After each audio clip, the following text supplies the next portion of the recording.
Hey everyone, it's Gina B here and welcome to our first episode of Talk That Walk, where you're gonna move and learn at the same time. Isn't that fun? I think that's fun, right? Yeah. And today we have my first guest, Sarah, and she happens to be my awesome friend as well. Now, we will be moving, we were gonna be walking, but of course she had to go and break her foot last week. Literally break her foot. So we're gonna be doing something different and they're gonna be involving these. So get yourselves ready, a pair of light hand weights, because we're gonna be doing a seated upper body workout to do our part of the movement today, but it's gonna be right at the end, so stick around for that.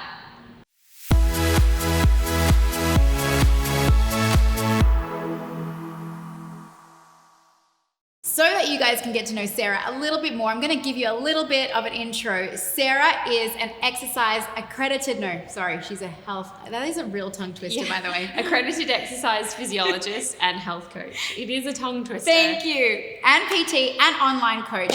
And guys, if she's not in a gym or working with her online clients, you can catch her with a coffee in hand, researching a ton of information, recording her awesome podcast, which I was super lucky to be on, writing amazing blogs, but basically creating content that is BS free, which even more so, I absolutely love.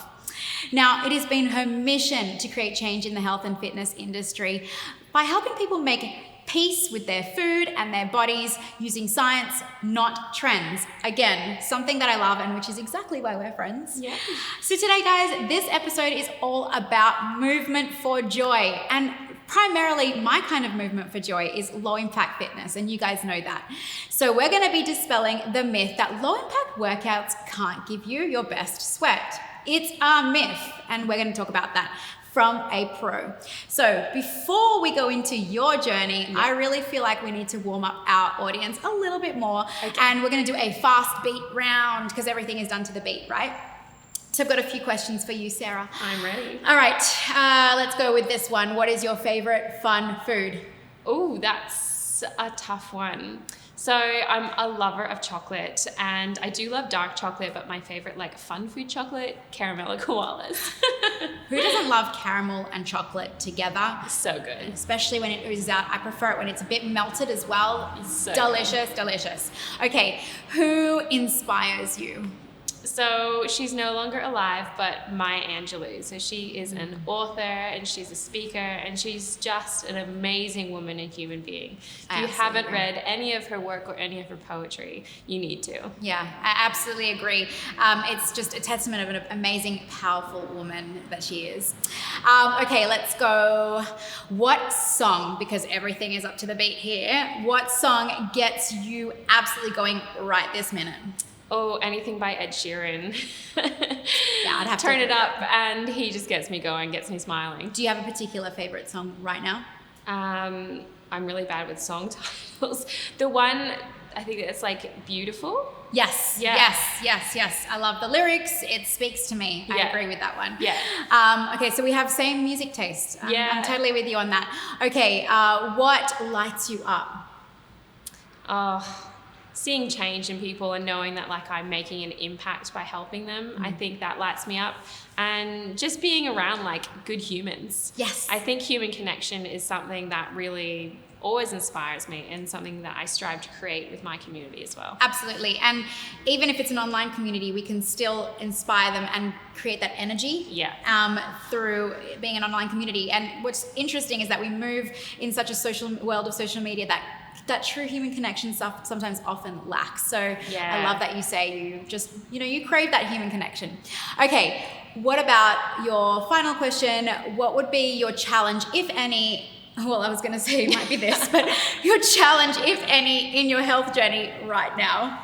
Right now, it's this. I thought so. My broken foot. But I also have to be really mindful about my hormones as well. So I've got a past of having an eating disorder and that really just mucked up my hormones. So I've got to be really mindful of managing my stress and how I move my body and making sure I eat really well to kind of make sure my body stays happy. Yeah, hormones often forgotten but a necessity, right? Yeah. Especially what we put into our body. It all affects everything. It does. Now, going on from that, I'd love to hear a little bit more about your journey to where you have come to a place of, being at peace with your own body, creating movement for joy for yourself. How did you get to this place? Because often that's what we miss, the story of how people get there.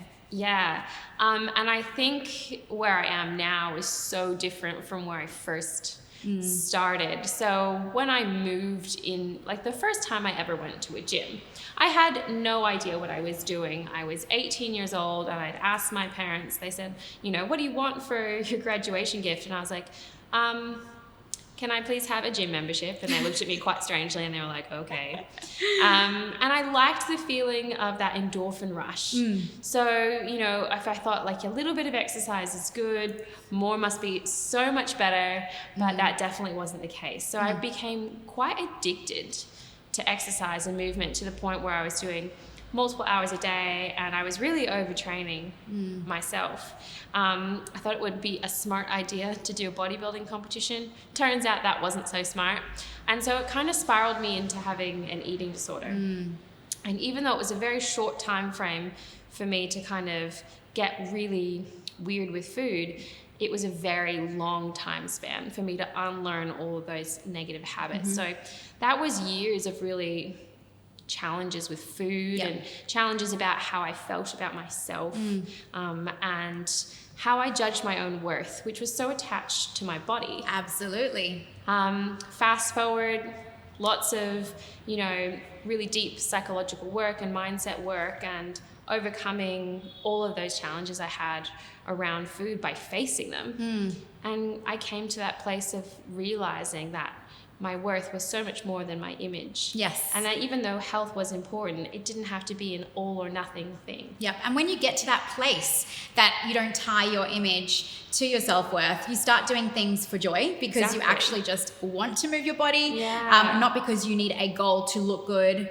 It's just because for pure enjoyment, you want to eat those foods because they nourish you, not punish you. And I think that is such a key element in getting to that place. But I love how you said it's taken you years to get here. People want that quick snap your finger result, but unfortunately it is a time thing. It is all about working and doing that deep psychological work that often people forget that it is so much about the mind. It's so much mindset work and it's so important to really remind people that patience is key, but healing happens. Yes, love. So I guess coming from that, which we have a very similar story, me coming from our professional ballroom background, I resonate so much of that with you. And being on show and bodybuilding, well, that's a whole other story altogether.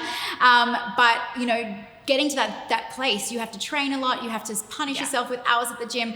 So I guess coming into getting into more of that movement for joy, for me, that has been a journey through low impact and work and dance fitness and stuff that is easy and feels good on my body. And is more about just what can I do every single day, because I want to be teaching classes when I'm 80. I'm sure you feel the same. So how do you think, I guess this is where I want to go into low impact workouts. As an exercise physiologist, you're a professional in this space. I want to get your idea and perspective on what you see out there. You've got pretty much every, Sally, Jessie, Susan showing us the amazing jump lunges and plyo stuff and really things that are quite hard on your body, running and all that sort of jazz. I guess high impact workouts, and they feel like that is the way to success, the way to weight loss. I hear it all the time in my community, and low impact doesn't get a really good rap. And so I kind of want to get your perspective on what your thoughts are on the high impact types of fitness, maybe some pros and cons, what your clients have experienced. So look, if we look at fitness guidelines, for instance, we have to remind ourselves that if you're doing high intensity, really vigorous exercise, you actually don't need as much per week. So, guidelines say about 150 minutes of moderate intensity, but if we're doing really high intensity, that drops down to 75 minutes, so half of what like a moderate pace workout would be. The other thing to consider is, it's really easy for someone to sell like jump lunges in a PDF workout that you can do in your living room. But most of these types of movements, like jump lunges or jump squats or burpees. Anything that is a plyometric movement was originally developed to be used sporadically in someone's workout to develop a particular skill. Yeah. So, you know, if it was someone who was playing baseball, for instance, they really wanted to make their pitch a lot faster, or someone that's a sprinter to get off the blocks faster. And so that, you know, stretch release kind of movement exercise was really helpful for them. But they weren't doing it all day, every day. Right. It was in their program periodized sporadically. And we're talking about athletes here as well. What about Gen Pop? Like, you know, who just want to be able to move every single day for the rest of their lives? Probably it's not as necessary. Yeah. If you really enjoy that type of movement, I would say doing it maybe once or twice a week is probably good, because we do need impact of some kind for our muscles and for our bones, but you can get that in a low impact way as well. You know, like a step up or lunges, but without jumping is still a low impact. And that's the thing. I guess what I want to see is, you know, low impact represented in a way that it's unsexy, and but you know, you can, in a lot of normal standard movements and very compound, like everyday movements, a lot of them are low impact. But we don't see it that way. If we're talking about functional movement, most of the things that we have to do all day, every day, like walking up a staircase, getting up off of a chair, reaching for something up high, like taking groceries, carrying our groceries, all of those are low impact. But need to be strengthened over time, which is what we can do with resistance training or low impact. Resistance training mostly is a low impact workout, or non-impact cardio kinds of exercise to really help our bodies last a lifetime. Because our joints can only take so much.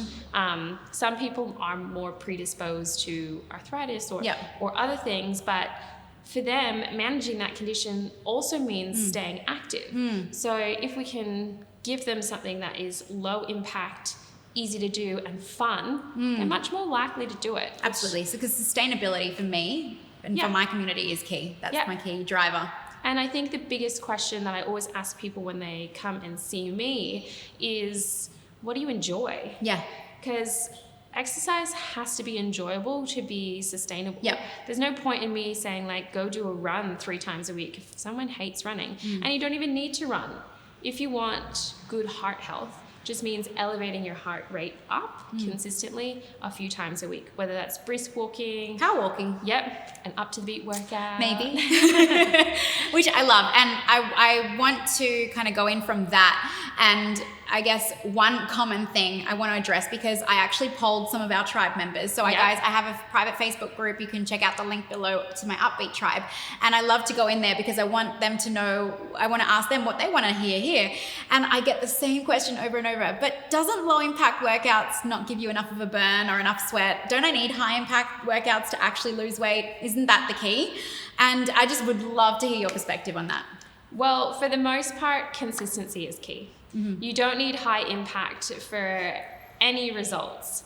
That's like saying to someone, like, the only way to diet is like to do intermittent fasting. There are so many different methods to get the same result. And if we're looking at people who might be carrying a little bit too much weight, we also need to be really mindful of their joints.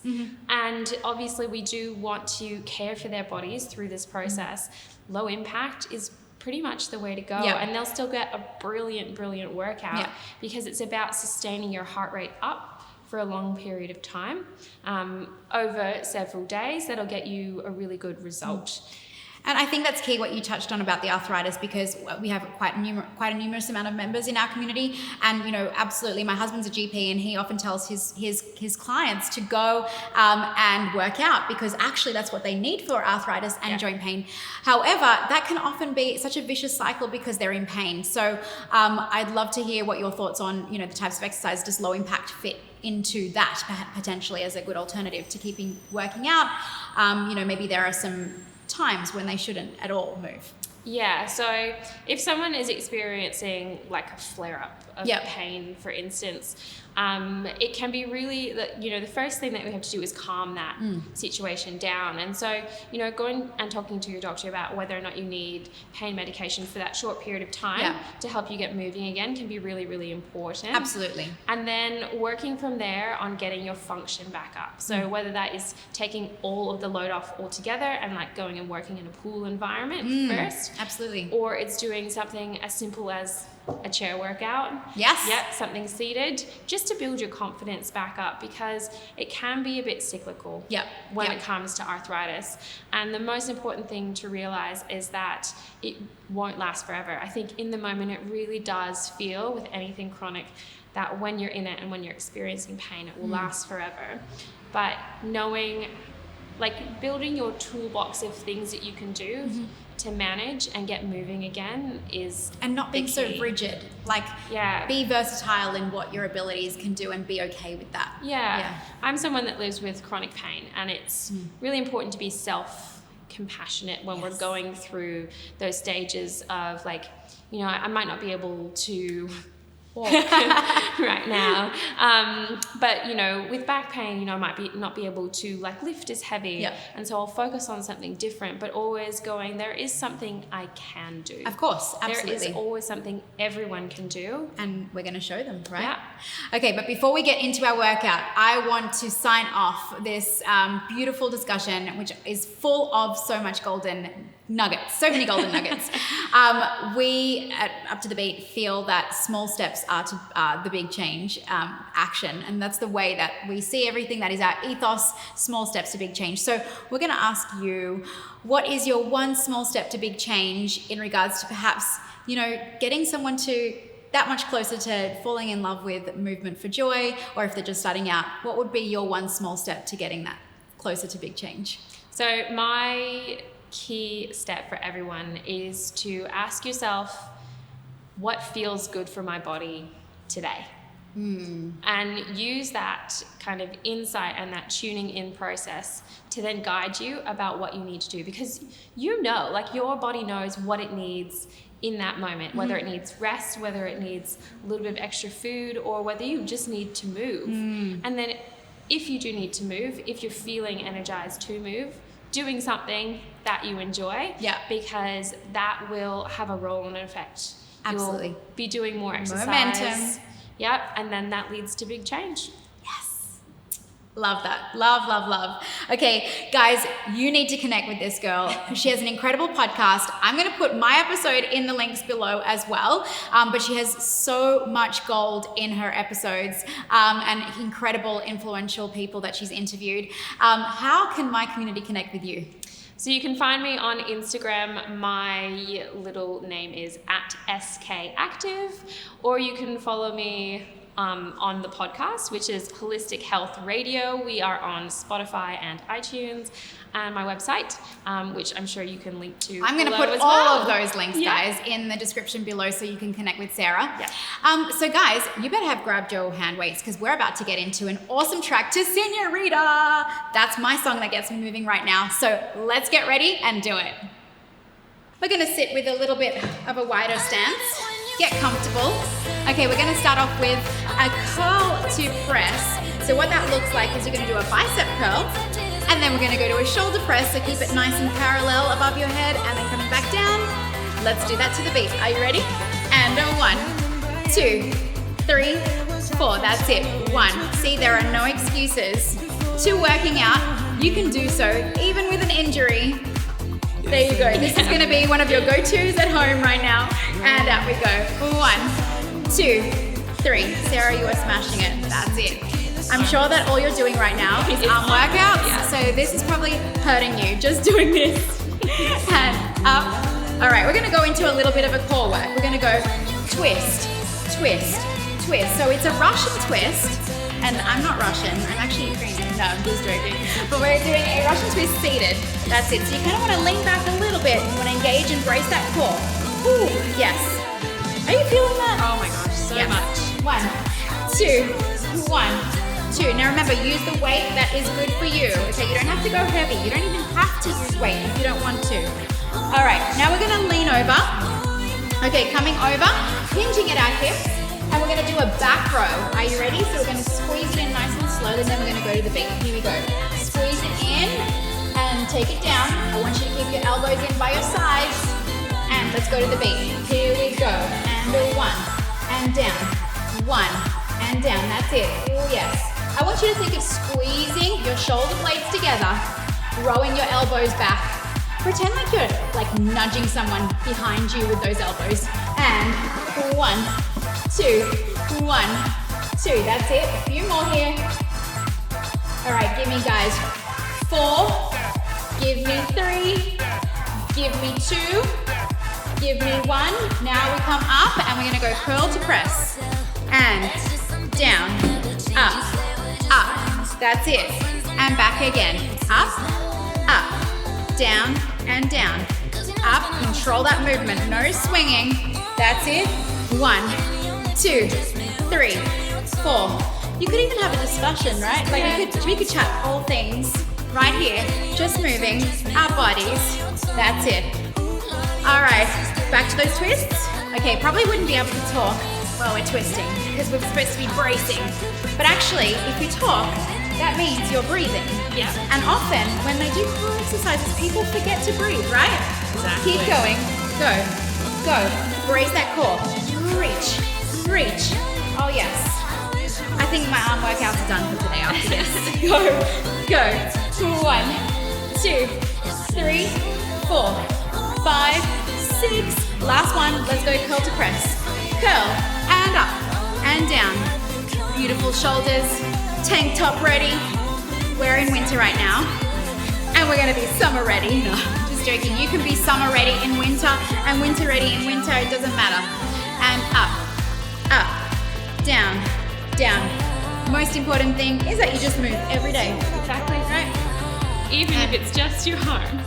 Yes, it's still a workout.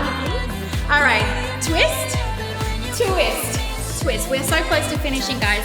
Go, go, go. And what other show do you get to learn and move at the same time? All right, it is time to go back into our rows to the end. Ready, here we go. And squeeze and down. Squeeze those shoulder blades. That's it. Beautiful. And 1, and 2. Just a few more, guys. Keep it going. This is the last few. I'm not gonna tell you how many, because then if you tell them how many, they think, oh my God, that's still so many to go. And if I just keep talking, you won't even know, but we're nearly done. Ready? 5, 6, 7, 8. All right, guys, that was awesome. Well done. But one more little surprise. Guys, it is our first episode of Talk That Walk, and I'm so humbled and honored that Sarah here, it's her birthday! And it wouldn't be a birthday without some fun food, right? Okay, so this little brown paper bag had to be hiding under here. Oh my God! Okay, and Sarah is actually gluten-free and dairy-free, but guess what? In Sydney, how good is this? I love this. This is like my mantra Abs for life. are great, but have you tried donuts? Sarah, this is for you and I. Okay, I'm sharing with you. Good. So guys, welcome to our first episode. There's going to be so much more, but we're going to have to peace out here because we're going to sing happy birthday to Sarah and eat donuts. And demolish these. As I always say, here you go, Sarah. I'm going to go for this one. Which one are you going to go for? I'll go for the pink one. Okay. And as I always say, I'll catch you for another workout, another day, or actually a discussion. But bye for now.